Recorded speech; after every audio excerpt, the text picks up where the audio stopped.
All right, now to the latest on the international criminal enterprise that calls itself the government of Russia. Putin's depredations against international norms and basic standards of human rights continue unabated tonight. And really, why should today be any different? The latest outrage? The arrest of 33-year-old Ksenia Karolina, a woman with American and Russian citizenship. She's accused of high treason and is facing 2 decades behind bars.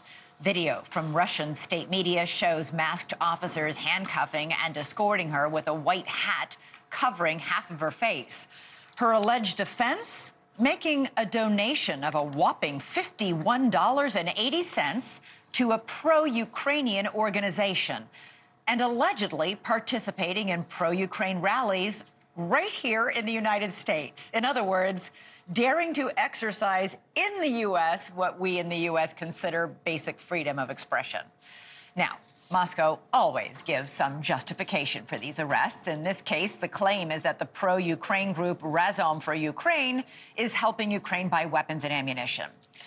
A Russian-based human rights group says that's not true. The group just sends humanitarian aid. You can decide for yourself who to believe.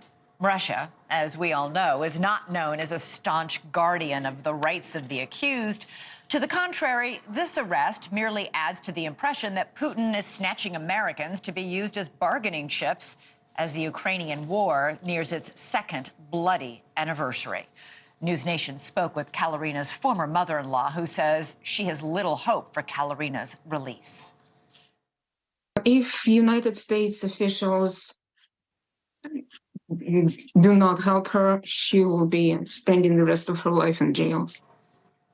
The news of Karolina's arrest comes on the same day that a Moscow court rejected another appeal from Wall Street Journal reporter Evan Gershkovich, upholding his pre-trial detention until at least the end of March. And let's not forget Putin's most vocal critic, Alexei Navalny, who died Friday in an Arctic Russian prison under circumstances that grow more suspicious by the day. The White House is vowing major sanctions to hold Russia accountable for Navalny's death. And as for any Americans in Russia, those that haven't already been arrested and detained, that is, the message is so far from reassuring, but it is very clear. National Security Council spokesman John Kirby had little to say about the new detention today, but he did give a blunt warning to all Americans in Russia. I want to reiterate our very strong warnings about the danger posed to U.S. citizens inside Russia. So if you're a U.S. citizen, including a dual national, residing in or traveling in Russia, you ought to leave right now if you can. Just depart immediately. All right. NewsNation's correspondent at large, Geraldo Rivera, joins us. Hey, welcome to the family. Hi. Great to have you back on the show. Thank you.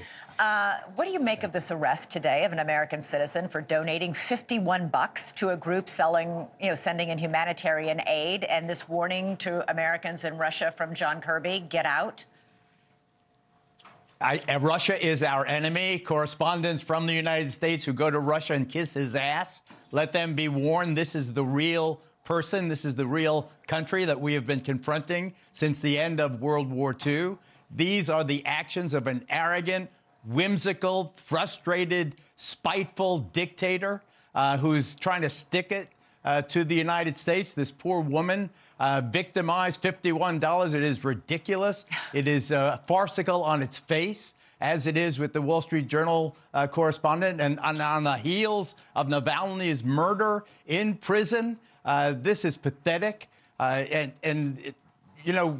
if anything, let the Congress of the United States, as they sit on their backsides on a two-week vacation, let them see what is going on as they diddle-dally about aid to Ukraine. This is the person you are dealing with. This is the nation you are dealing with, where they can snatch people off the street, trump up these charges. Why? Just to aggravate the United States, just to irritate us, just to frustrate us. It is really pathetic. It is outrageous. Yeah, you've been on a tear on Twitter today, really not only criticizing Putin, who you write could care less about whether the West is offended by his murder of Alexei Navalny, but you've also been really criticizing Congress for going on vacation for 2 weeks and leaving no aid to Ukraine as Ukraine suffers a significant defeat to the Russians just this weekend.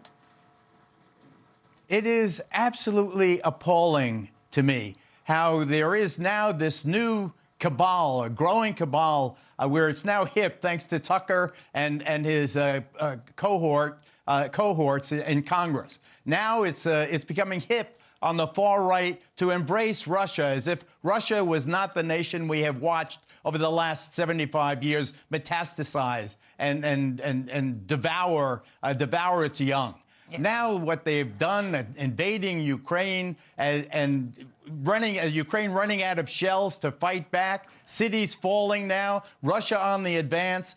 Where do they get the audacity in Congress to suggest that it is not in U.S. interests to fund this fight? Thanks so much for watching. Go to joinnn.com to find NewsNation on your television provider. And don't forget to click the red subscribe button below to get more of NewsNation's fact-driven, unbiased coverage.